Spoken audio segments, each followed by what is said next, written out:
Tem se desenvolvido uma polêmica quanto à validade do culto remoto. A palavra de Deus é clara e direta quando diz, lá em Hebreus 10, 25, que os irmãos não devem deixar de congregar. Entretanto, diferenciemos as circunstâncias. O ensinamento da Epístola aos Hebreus foi dirigido a hebreus cristãos dispersos por motivos políticos, sociais e religiosos. Pessoas que tendiam a esmorecer em sua fé e que recebiam, por meio daquela carta, motivos para afirmarem-se no Senhor, viverem pela fé e, entre outras coisas, não perderem as oportunidades que surgissem para congregar como igreja. O motivo que nos separa hoje é a saúde dos mais vulneráveis. Em respeito a eles e para a sua proteção, todos os que podem devem permanecer no regime de afastamento social. A igreja não foi proibida de congregar, mas muito se aconselha que seja feito assim. Diante da necessidade de, prevenindo o mal, preservar a vida nesse isolamento atual e, frente à obrigatoriedade do culto da igreja a Deus, busca-se satisfazer a ambos os princípios com os cultos momentaneamente via internet. Assim que tenhamos oportunidade, seja contra ou a favor da lei, nós nos reuniremos novamente para adorar a Deus como igreja, ministrar os sacramentos como igreja, igreja que é o povo redimido, cujos olhos estão postos no Senhor, voltados para as mãos do seu Senhor e a caminho da eternidade além. Boa noite. Começamos assim o culto noturno da Igreja Presbiteriana de Santo André, nesse modelo remoto. Bem-vindo, que a sua participação seja glória ao nome do Senhor e edificação para a tua vida. Vamos ler a palavra do Senhor.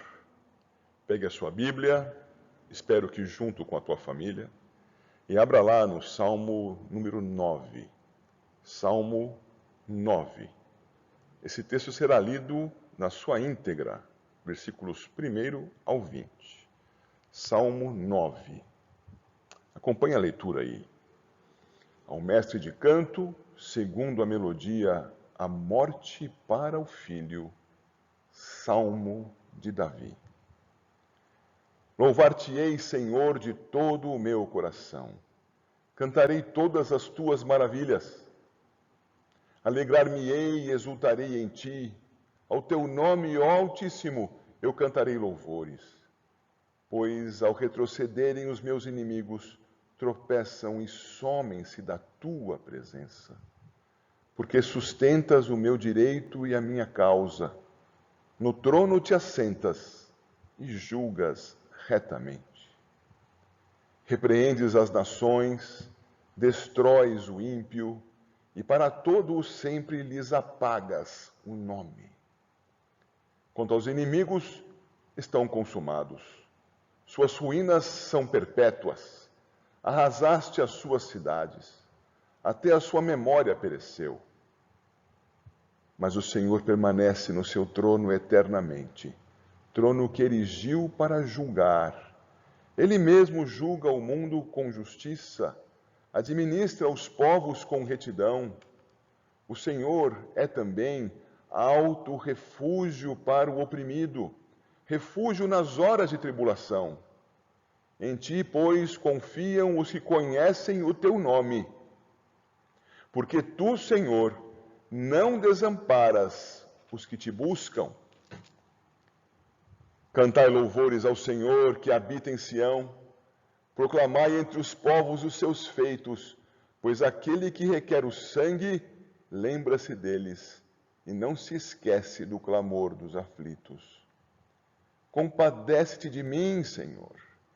Vê a que sofrimentos me reduziram os que me odeiam, tu que me levantas das portas da morte, para que às portas da filha de Sião eu proclame todos os teus louvores e me regozije da tua salvação. Afundam-se as nações na cova que fizeram, no laço que esconderam, prendeu-se-lhes o pé. Faz-se conhecido o Senhor pelo juízo que executa. Enlaçado está o ímpio nas obras de suas próprias mãos. Os perversos serão lançados no inferno, e todas as nações que se esquecem de Deus, pois o necessitado não será para sempre esquecido, e a esperança dos filhos não se há de frustrar perpetuamente. Levanta-te, Senhor. Não prevaleça o mortal. Sejam as nações julgadas na tua presença. Infunde-lhes, Senhor, o medo. Saibam as nações que não passam de mortais. Nos dias que nós vivemos, pensar que as nações são mortais não é de grande complexidade. Mas por que isso estaria acontecendo? Bem, o texto nos diz que o Senhor está assentado no seu trono, eternamente erigido para julgar, e que ele julga o mundo com justiça. Não acontece nada neste mundo que não esteja sob o controle de Deus, cumprindo os seus planos eternos. Nunca, nunca nos desesperemos. Sempre confiemos no Senhor e esperemos, não importa o dia e as condições desse dia. O que nos cabe é fazer o que o salmista propôs logo no começo do seu texto. Louvar-te-ei, Senhor, de todo o meu coração. Contarei as tuas maravilhas. Deus abençoe a sua vida enquanto cultua a Deus, o nosso Todo-Poderoso Senhor. Vamos orar ao Senhor. Ó Senhor Deus, contamos as tuas maravilhas, as maravilhas que nos deste a conhecer, começando pela tua criação. Tu fizeste tudo a partir do nada, desejaste e passaram a existir as coisas. Coisas que não têm da tua natureza, Senhor, porque tu és eterno, todo-poderoso, tu és o Criador e fizeste algo doutra natureza, isto é, criaste isto que não é Deus, que nos inclui e que nos fascina, Senhor. Obrigado, Senhor Deus, pelas coisas mínimas e pelas coisas gigantescas. Obrigado pelo teu poder que nos dás a conhecer. Obrigado, Senhor Deus, porque dentre as tuas maravilhas está o teu domínio sobre tudo, Senhor. Não és, como dizem alguns, o Deus que criou e voltou as suas costas para a criação. Não, tu dominas sobre tudo. Tudo depende de ti. A criação não é autônoma. A criação não existe por si só. Em tudo e para tudo, a criação precisa do Senhor. E nós te agradecemos porque de um modo tremendo, tu controlas tudo e a todos. Nós te agradecemos, Senhor Deus, pela vida que nos deste, pela vida que deste a esta espécie, assim chamamos, humana, porque nos fizeste a tua imagem e semelhança, e apesar da nossa ofensa contra ti, embora ela estivesse nos teus planos, apesar da ofensa contra ti, ainda manifestas a tua graça, o teu cuidado sobre todos, e muito especialmente, por meio do Redentor, o Senhor Jesus Cristo, a tua graça salvadora sobre o teu povo. Aqueles que o Senhor, sem um motivo em nós, desejou salvar. Obrigado, Deus eterno, por tuas maravilhas, as maravilhas que ainda exerces nestes dias, dando sinais do teu juízo que ainda será completo, mas que já se manifesta nos nossos dias.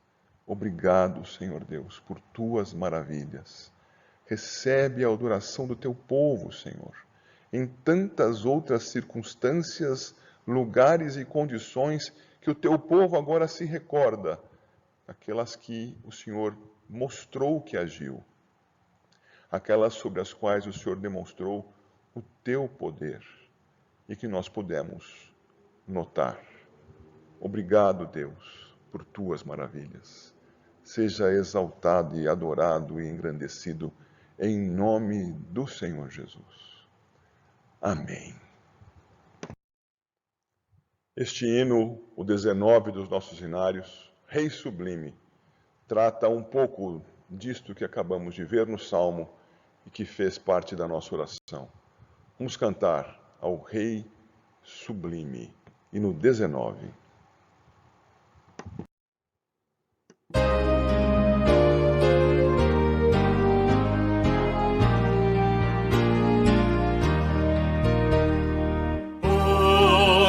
Sublime em majestade e glória, sobre as milícias do celeste além, ouve o louvor, os hinos de vitória, nós que de ti recebem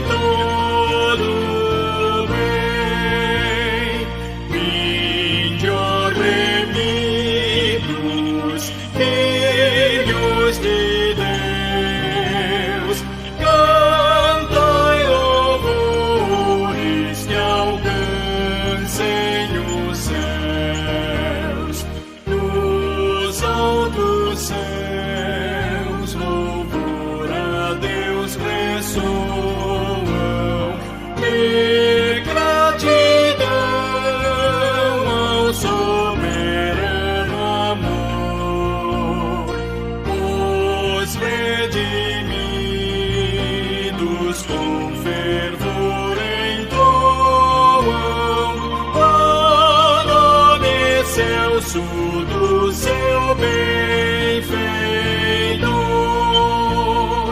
Vinde, ó remidos, filhos de Deus, cantai louvores que alcancem os céus.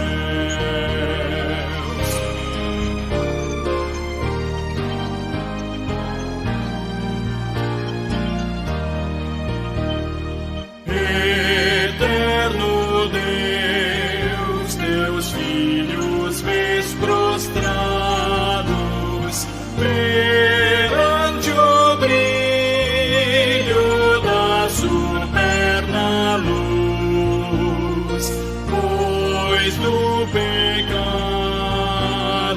foram resgatados e agora rendem glórias a Jesus. Vinde, ó remidos, filhos de Deus, cantai louvores que alcancem o céu.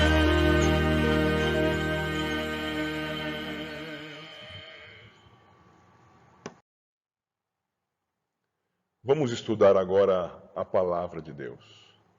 Eu peço que você pegue a sua Bíblia e abra lá no Evangelho de João, em seu capítulo 4. João, capítulo 4, e o texto da nossa atenção essa noite é dos versos 46 a 54. João 4, de 46 a 54. Vínhamos estudando o Evangelho de João até poucas semanas atrás. E hoje vamos voltar os nossos olhos a ele novamente. A última vez em que estudamos esse Evangelho, vimos sobre a mulher e o vaso, as ações daquela mulher samaritana que, convertida pelo poder do Senhor em uma discípula, logo foi evangelizar até mesmo as pessoas mais difíceis do seu relacionamento.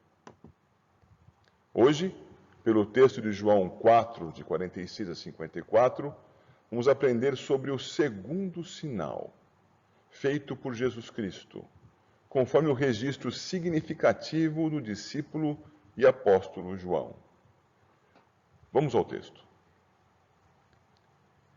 Dirigiu-se de novo a Caná da Galileia, onde da água fizera vinho.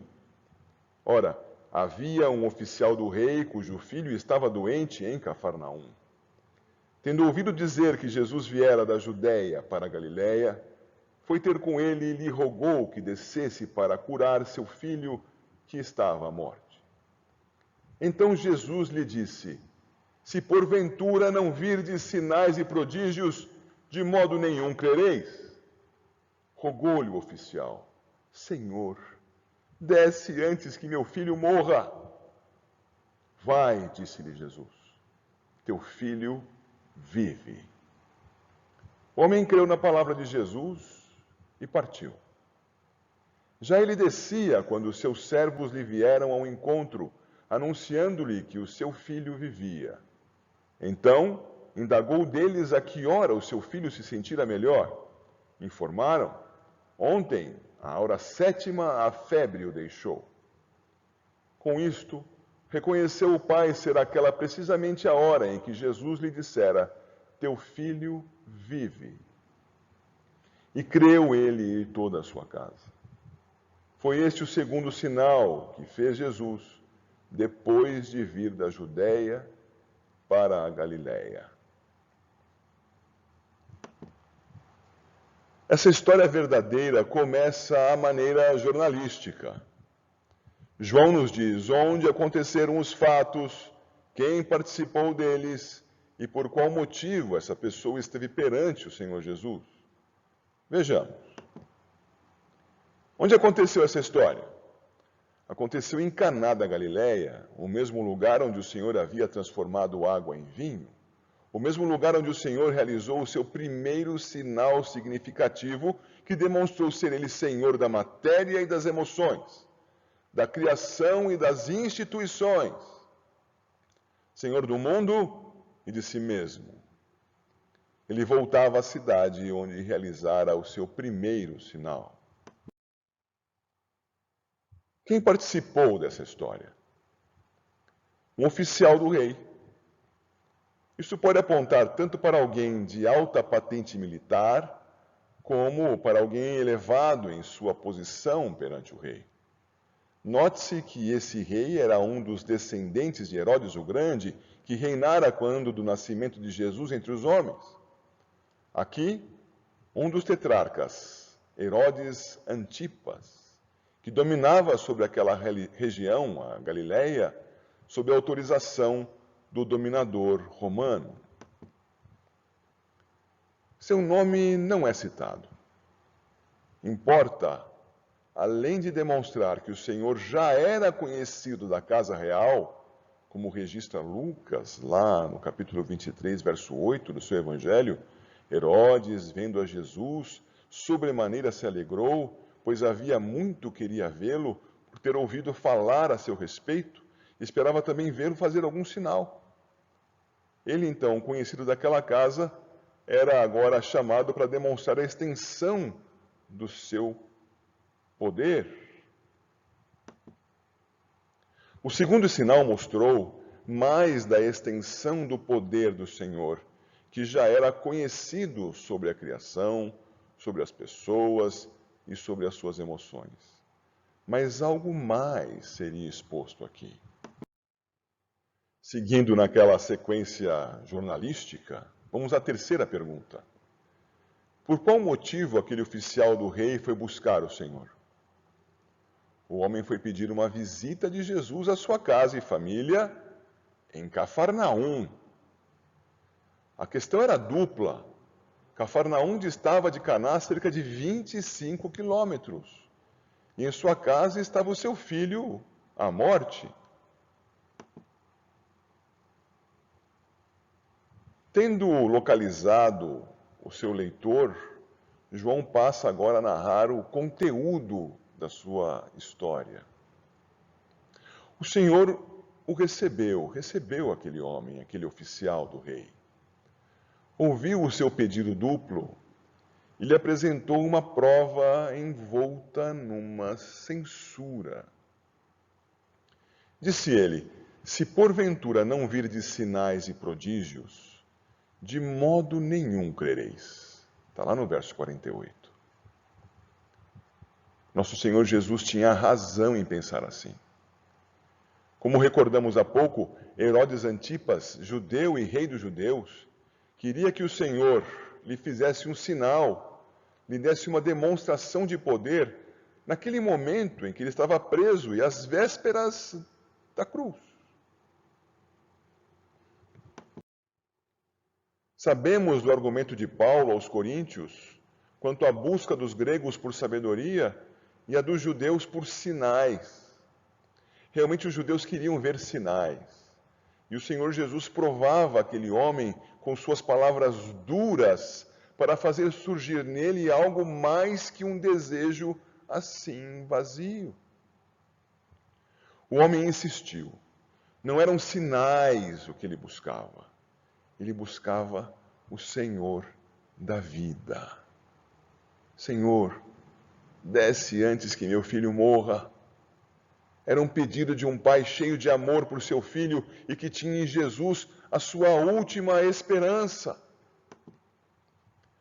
Você já buscou a Jesus assim? Buscou-o sabendo que nele estava a sua última esperança de vida?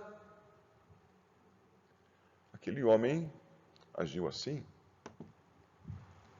O Senhor, tendo evidenciado a verdadeira razão do pedido, respondeu logo: vai, teu filho vive.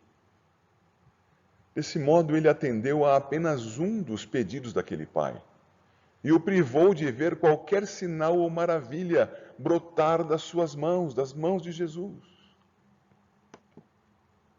Ele nada viu naquele momento, mas como seu interesse não era em nada espetacular, ele creu em Jesus e com aquela palavra partiu para casa.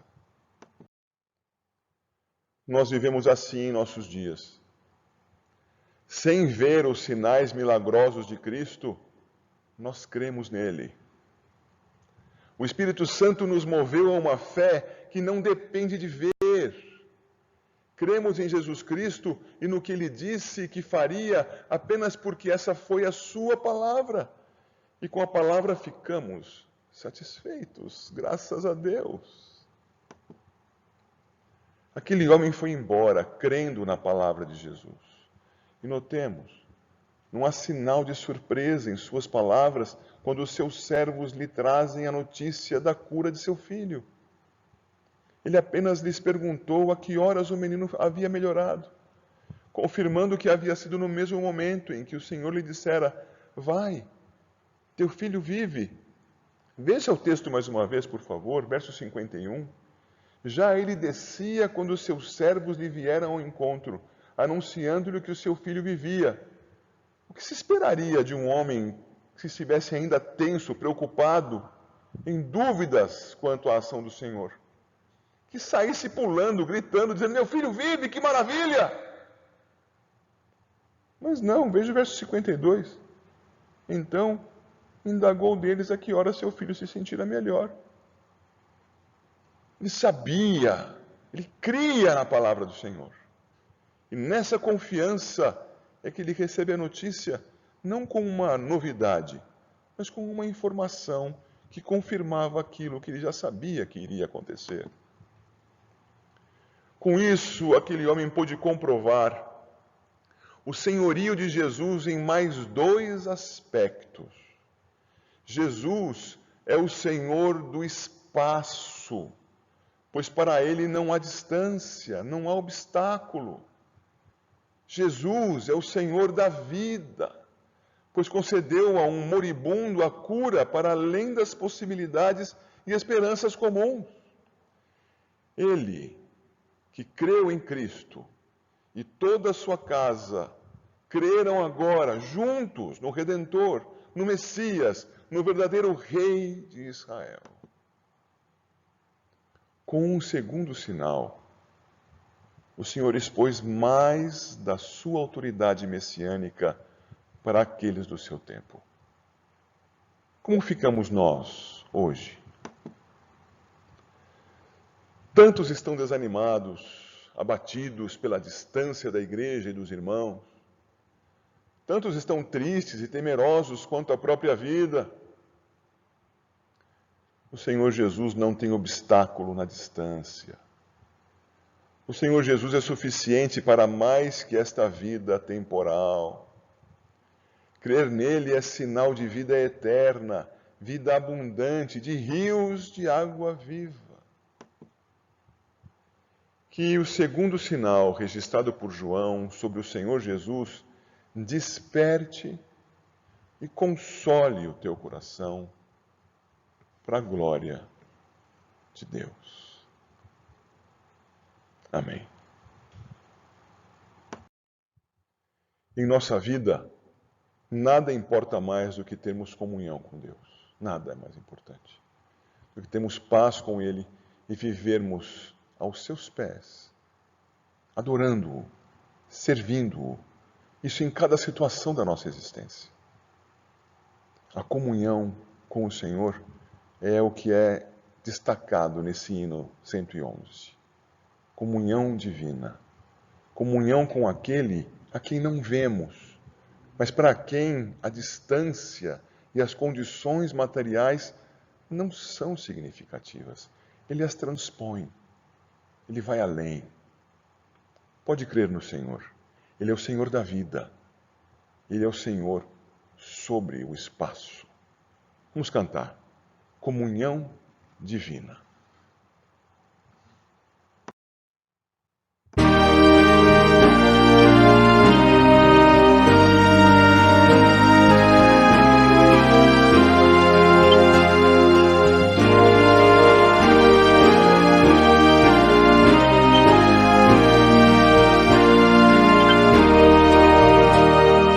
Comigo estás, ó Deus amado.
Oremos ao Senhor. Deus, somos gratos a Ti, porque Te revelas a nós de uma maneira maravilhosa, Senhor Deus. E a Tua revelação a nós vai além daquilo que os nossos sentidos podem captar. Nós não sentimos na nossa pele a Tua presença, o Teu cheiro, gosto, não ouvimos. Nós não ouvimos a Tua voz, nenhum dos nossos sentidos capta de Ti, mas ainda assim o Senhor nos ensina, maravilhosamente nos ensinas, usando dos Teus servos do passado, usando de servos do presente, pessoas que no passado receberam por inspiração a Tua palavra, outros que agora, por iluminação Tua, a explicam e aplicam ao Teu povo. Nós Te agradecemos, Senhor Deus, porque Tens agido sobre nós e demonstrado que o Senhor, ainda que não possa ser percebido, está presente. Que ainda que houvesse grande distância entre nós, o Senhor nos alcançaria, porque não há dificuldades com o espaço para o Teu ser. Mas na verdade, Senhor Deus, não há espaço. Estamos em Ti vivemos e nos movemos, e ó Deus Santo, de Ti esperamos. Concede, Senhor, que os nossos corações encontrem em Ti descanso, de modo que, ó Deus, cientes de que nós é que estamos em Ti e que o Senhor jamais se ausenta de onde quer que seja, desfrutemos pela mediação de Cristo esta comunhão, esta paz, essa segurança que a justiça de Cristo aplica sobre nós, a fim de que nós, protegidos em Ti, com esperança para o futuro, caminhemos nos dias que o Senhor nos dá a viver nesta terra. A Ti seja o louvor, a honra e a glória. Tu és digno, em nome do Senhor Jesus. Amém. E que a graça do Senhor Jesus, o amor de Deus o Pai e a consolação do Espírito sejam sobre a sua igreja. Amém. Que os teus dias sejam conscientemente vividos na presença do Senhor. Que haja bênção sobre a tua vida, a tua família e aqueles com os quais você convive, por causa do Espírito de Deus que habita em você, por pura graça concedida pelo Senhor. Deus te abençoe, em nome de Jesus. Que a igreja não se esqueça dos seus missionários. Ore por eles, se informe deles. O site da APMT, pela internet, você vai conseguir muitas informações de cada um dos missionários que fazem parte do rol de trabalhadores na seara que o Senhor Jesus levantou na IPB. E contribua. Podendo, contribua. Que Deus te abençoe no seu ministério de missões.